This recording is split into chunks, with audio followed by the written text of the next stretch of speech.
आलू दही की सब्जी। नाश्ते में क्या बनाऊं समझ में नहीं आ रहा। मेरी तबीयत भी ठीक नहीं लग रही है। मनीषा जल्दी जल्दी रसोई साफ करती है और भगवान को गर्मा गर्म रोटी, सब्जी और गुड़ का भोग लगाकर अपनी योग क्लास जाती है। योग करके आऊंगी तब जिसको जो खाना होगा बना दूंगी। ऐसे बना बना कर गिराने से क्या फायदा। इधर सुनील मनीषा के पीछे से घर में रहता है और काम वाले से काम करवाने से लेकर दूध वाले से दूध लेने तक सब कुछ करता है। यश सोकर उठता है और मनीषा को खोजने लगता है। पापा, मम्मी योग क्लास गई है क्या? हाँ बेटा, बात ही होगी। चाय दे दो क्या? हाँ दे दीजिए। आज मेरा ऑफिस थोड़ा जल्दी है, बस नाश्ता करके निकलूंगा। सुनील तुरंत छुपकर मनीषा को फोन करता है। तुम्हारा बेटा उठ गया है, उसे आज जल्दी ऑफिस जाना है। हाँ हाँ, मेरा बस हो गया है, आप मुझे लेने आ जाइए। सुनील यश को चाय देकर उसी वक्त मनीषा को लेने निकल जाता है। मनीषा आते ही रसोई में जाती है और यश के टिफिन की तैयारी करने लगती है। इतने में ही ईशा रसोई में जाती है और कहती है, मम्मी बहुत जोरों की भूख लग रही है, खाने में क्या है? बस 2 मिनट रुक जा, पहले तेरे भाई को नाश्ता दे देती हूँ, नहीं तो वो भूखे ही चला जाएगा। ठीक है। इतने में ही यश वहां आता है। मम्मी तुम अभी अभी आई हो और रसोई में घुस गई, तुम्हें इतना पसीना आ रहा है, आराम तो कर लो थोड़ा। मैं कुछ खाकर नहीं जाने वाला। क्यों? तेरा खाना तो बना हुआ है, 2 रोटी और मंचूरियन खा ले और फिर टिफिन पैक कर देती हूँ। ठीक है दे दो, फिर तुम आराम कर लेना। आराम अभी कैसे, अभी सबको नाश्ता देना है। पापा भूख भूख कर रहे हैं, तेरे पापा की भी तो उम्र हो गई है। यश धीरे से मनीषा से कहता है, आलू दही की सब्जी बना देना, झट से बन जाएगी, फिर तो आराम करना। ईशा दोनों माँ बेटी की बात सुन लेती है और जोर से सुनील से कहती है, पापा देखिए ये मम्मी से क्या कह रहा है, ये लोगों के लिए ज्यादा मेहनत मत करो, आलू दही की सब्जी 2 मिनट में बना दो। अरे पागल, ये कोई खराब खाना है क्या? सबसे अच्छा है गर्मी में, ऊपर से हल्का भी होगा, कम तेल में बन जाता है। यश तो पागल है, कुछ भी बोल देता है, बोलने दे इसे। मम्मी रहने दो, हमें फुसलाओ मत। यश मंद मंद मुस्कुराकर चल देता है। यश के जाने के बाद मनीषा अंजलि से कहती है, नाश्ते में क्या बना दूं, जो तुम लोग खाओगे वही बना देती हूँ। तुम बताओ क्या बनाओगी, बाकी सब क्या खा रहे हैं?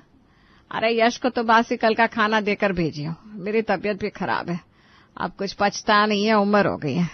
कल कुछ खाया नहीं था, फिर भी पता नहीं पेट कैसे खराब हो गया। अपने लिए तो मैं आलू दही की सब्जी बना लूंगी, उसी से चेप चेप कर रोटी खा लूंगी। हाँ तो ठीक है ना, बना लो, मैं भी वही खा लूंगी। ठीक है भाई, मैं भी वही खा लूंगा। मनीषा तो चाहती ही थी कि उसे कुछ ज्यादा बनाना ना पड़े। वो रसोई में जाकर 2 मिनट में दही में पानी घोलकर उसमें उबले हुए आलू तोड़कर डाल देती है। फिर एक कढ़ाई में तेल गरम करके उसमें जीरा, हींग, सबूत लाल मिर्च का टुकड़ा, कड़ी पत्ते डाल देती है। फिर उसमें कश्मीरी लाल मिर्च डालकर छौंक तैयार करके दही में डाल देती है और उसे उबलने के लिए छोड़ देती है। एक उबाल आते ही नमक डाल दूंगी और काम खत्म। मनीषा सुनील और अंजलि को आलू दही की सब्जी और फुलके देती है और खुद भी लेकर बैठ जाती है। ईशा जब सबको आलू दही की सब्जी रोटी के साथ खाते देखती है तो, यही बनाई हो, जब देखो एक आलू दही की सब्जी बनाकर रख देती हो, मुझे नहीं भाता ये। ठीक है, तू रहने दे, मैं तेरे लिए कुछ और बना देती हूँ। अब रहने दो, एक मेरे लिए क्या ही बनाओगी? तुम जानबूझकर ये सब करती हो ना मम्मी, ताकि मैं खाना ना खाऊं। अरे कैसे बोल रही है तू बेटा, मैं बनाने तो जा रही हूँ ना तेरे लिए। बता दे, जो भी तुझे खाना है 5 मिनट में बन जाएगा। रोज एक ही चीज बना देती हो, खुद तुम्हें होना चाहिए, जब मैं नहीं खाती हूँ तो कुछ अच्छा सा और बना दे। मनीषा रोने जैसी सूरत बनाकर कहती है, बेटा मुझे समझ में नहीं आता क्या बनाऊं, जो बनाती हूँ कोई कुछ खाता नहीं तो कोई कुछ नहीं। आलू दही की सब्जी मैं, तेरे पापा और अंजलि खा लेते हैं तो बना लेती हूँ। अब कोई हरी सब्जी भी नहीं आ रही, एक आलू ही तो आता है, उसका क्या ही बनाऊं? आलू के पराठे बना दूं क्या बेटा? नहीं, रहने दो। ईशा चिड़चिड़ा जाती है और एक रोटी के साथ आलू दही की सब्जी खाती है और रोती जाती है। पूरे घर का माहौल खराब हो जाता है। डर से मनीषा ईशा से कुछ नहीं कहती। सुबह का नाश्ता ही 12 बजे होता है तो आज कोई दोपहर में खाना नहीं खाता। रात को मनीषा अंजलि से कहती है, आज चावल दोपहर में नहीं बना था तो अभी चावल बना लेती हूँ। तू तो चावल और आलू दही की सब्जी खा लेगी ना? हाँ हाँ खा लूंगी, तेरे पापा और मैं भी खा लेंगे।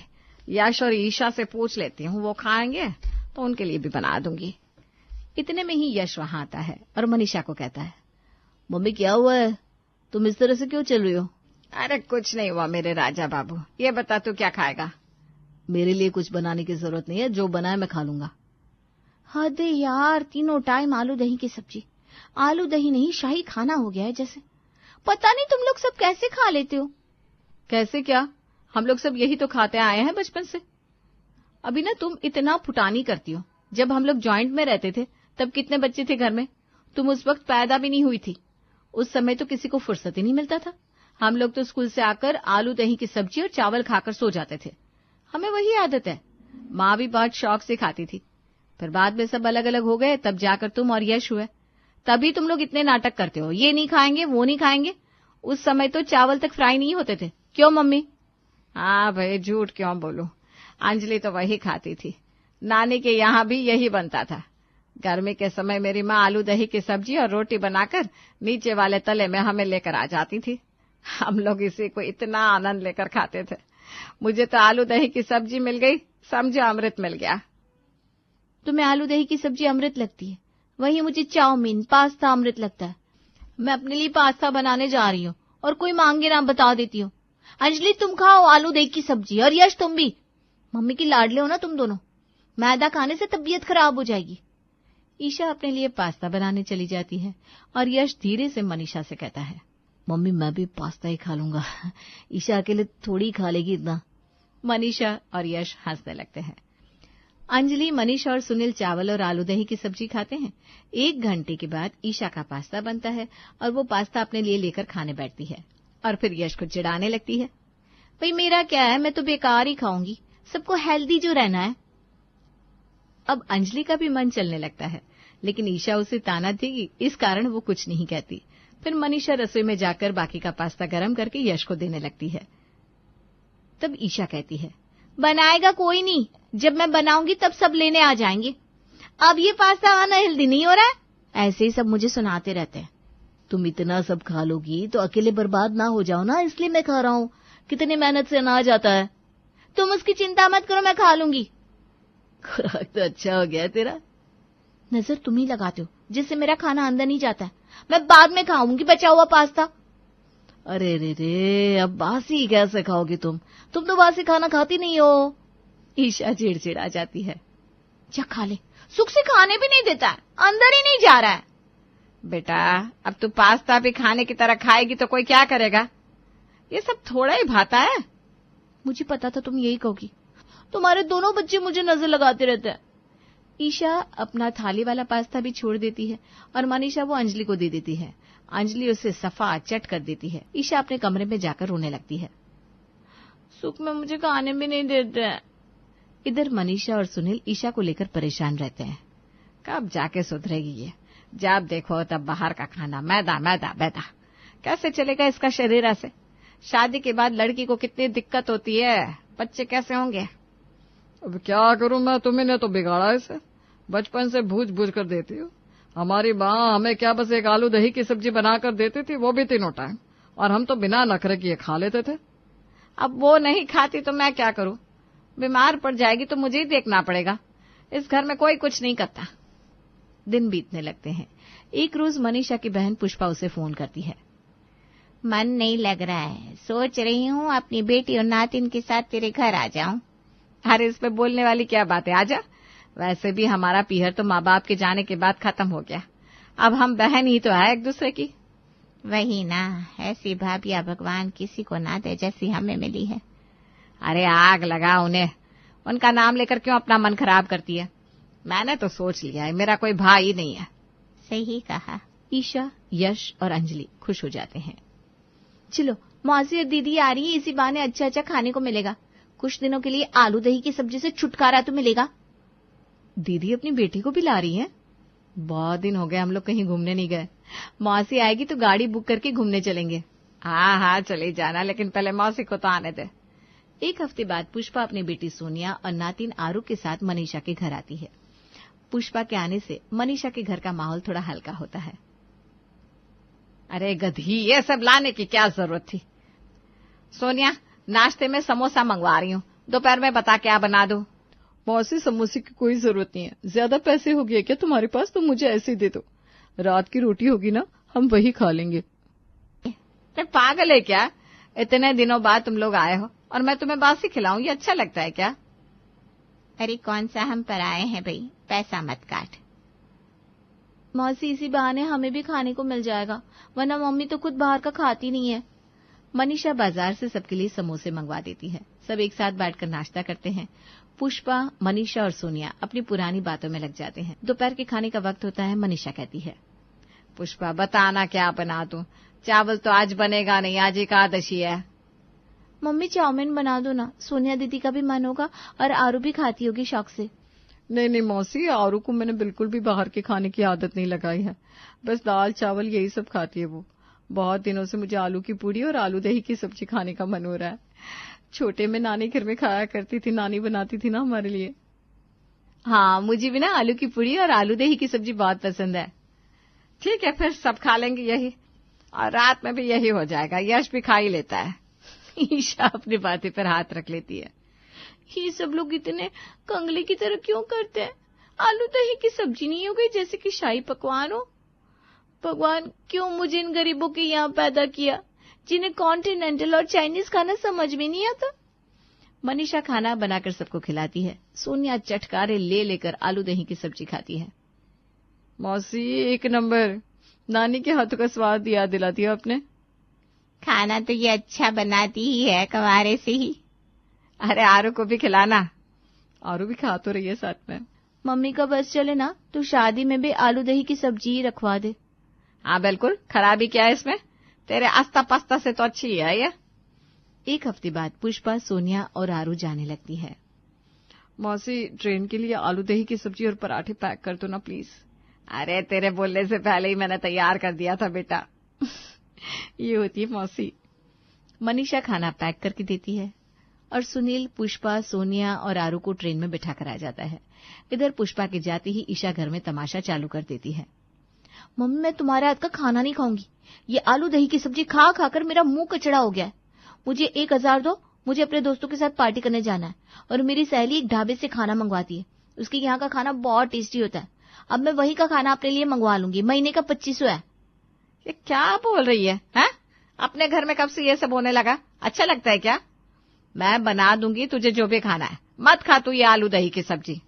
नहीं मम्मी, रहने दो, मुझे जरूरत नहीं है। तुम अपने ऐसे घुटने लेकर खाना मेरे लिए मत बनाओ, वरना तुम्हारे बच्चे मुझे सुनाने लगेंगे। मैं घर में खाती तो पैसे लगते ना, वही समझो। बेटा वो अलग बात है, बहुत कम खर्च होते हैं घर में। तुम्हारी तरह बाकी दोनों भी कहेंगे तो इस घर का क्या ही होगा। वो सब मुझे नहीं पता, हर बात में मैं ही कॉम्प्रोमाइज क्यों करूं? ईशा अपना फोन फेंक कर कमरे में चली जाती है। करने दो इसे जो करना है, वरना पूरे समय घर का माहौल खराब करके रखेगी। कुछ दिनों में अपने आप ही अकल ठिकाने आ जाएगी इसकी। ठीक है, मैं चाहती नहीं हूं कि कभी मेरा घर टूटे। आप कहते हो तो मैं उसे पैसे दे दूंगी। मनीषा ईशा को जाकर पैसे देती है। ईशा उस रात को पार्टी करने अपनी सहेलियों के साथ चली जाती है। पार्टी में वो खा पी कर आती है और अगली सुबह उठकर पार्टी की ही बातें करने लगती है। पार्टी बहुत अच्छी थी। क्या पार्टी थी, खाना तो पूछो मत।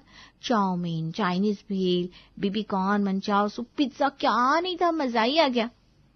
अच्छा है, वैसे मेरी सहेलियों ने भी पार्टी करी थी, मेरा मन नहीं था जाने को। 1000 में एक जन खाएगा और यहाँ हम घर वालों के साथ जाते तो 1000 में सब खा लेते। आज मम्मी और हम चारों चलेंगे। ये तो कल ही वो आई है ना पार्टी से। हाँ, मुझे कोई शौक भी नहीं है तुम लोगों के साथ जाने का। चलो ये सब छोड़ो और अब नाश्ता कर लो। मुझे नहीं करना, इन लोगों को करवा दो आलू दही की सब्जी का नाश्ता। अरे बेटा भिंडी भी बनाई है। आलू दही इसलिए बनाती हूँ कि गर्मी में पेट हल्का रहे, वरना गर्मी तो इतनी पड़ रही है कि आदमी का खाना पचे ही ना। जितना कम तेल और हल्का खाओ उतना ही अच्छा है। मुझे नहीं खाना, आज से मैंने अपने ढाबे का खाना लगा लिया है। ईशा ढाबे का खाना मंगवाती है और इतरा कर अपना खाना कमरे में ले जाती है। बाकी सब अपना घर का खाना, भिंडी, आलू दही की सब्जी और रोटी खाते हैं। यश का मन चलने लगता है ईशा के खाने पर और वो कहता है, मम्मी घर पर बाहर जैसा खाना तो सच में नहीं बनता है, मुझे भी खाना है ईशा वाला खाना।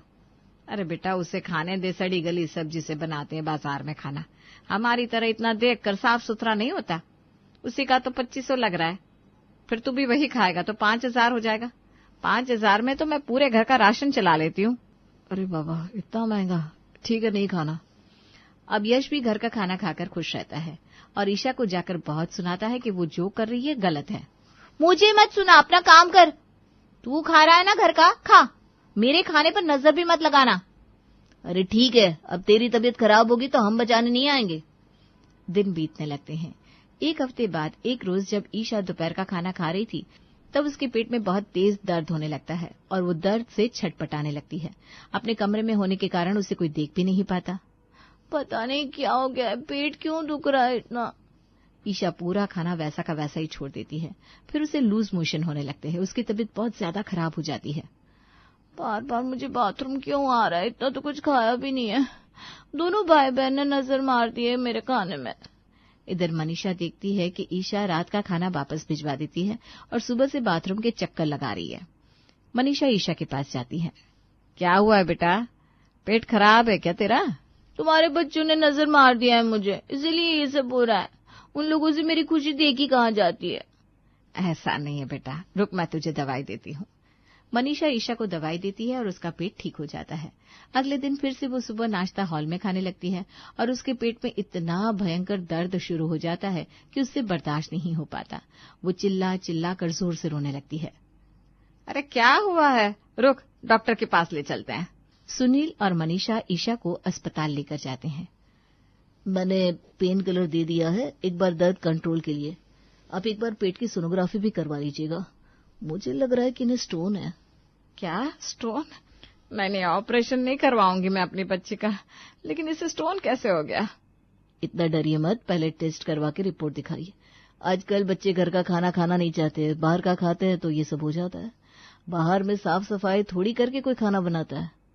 देखिए अब से बाहर का खाना एकदम बंद। मम्मी मैं ठीक हो जाऊंगी ना? हाँ बेटा, तेरी माँ है ना। मनीषा ईशा का अल्ट्रासाउंड करवाने ले जाती है। पूरा दिन इसी में लग जाता है। मनीषा और सुनील भूखे प्यासे ईशा के लिए बाहर बैठे रहते हैं। अल्ट्रासाउंड हो जाता है और रिपोर्ट में आता है कि ईशा को स्टोन है। स्टोन तो इसे है, दवाई दे देता हूँ। दवाई से नहीं निकला तो ऑपरेशन करना होगा। नहीं, मुझे ऑपरेशन नहीं करवाना। अरे नहीं बेटा, मैं घरेलू इलाज से तुझे ठीक कर दूंगी। हाँ। इन सब में रात हो जाती है। सुनील मनीषा ईशा को लेकर घर वापस आते हैं। जाते ही मनीषा ईशा से कहती है, बेटा क्या खाएगी बता दे, क्या बना दूं? सुबह से भूखी है, खाना ना खाओ ना तो कमजोरी आ जाती है। आलू दही की सब्जी और रोटी। ईशा जोर जोर से रोने लगती है। मम्मा आपसे तुम जो दोगी मैं वही खाऊंगी, लेकिन मेरा ऑपरेशन मत होने देना। अरे पगली, नहीं होगा तेरा ऑपरेशन। उस रात को सब पहली बार एक साथ बैठकर आलू दही की सब्जी और रोटी खुशी खुशी खाते हैं। मम्मा अब मुझे समझ में आ गया, तुम हमें आलू दही की सब्जी क्यों खिलाती हो, ताकि वो हमारे पाचन के लिए अच्छी रहे और खाना आराम से अंदर जाए। अब मैं तीनों टाइम आलू दही की सब्जी रोटी खा लूंगी। ईशा अब आलू दही की सब्जी रोटी ही खाती है। मनीषा पथरी का घरेलू इलाज चालू कर देती है और कुछ ही महीनों में ईशा की पथरी निकल जाती है और अब आलू दही की सब्जी ईशा की फेवरेट हो जाती है।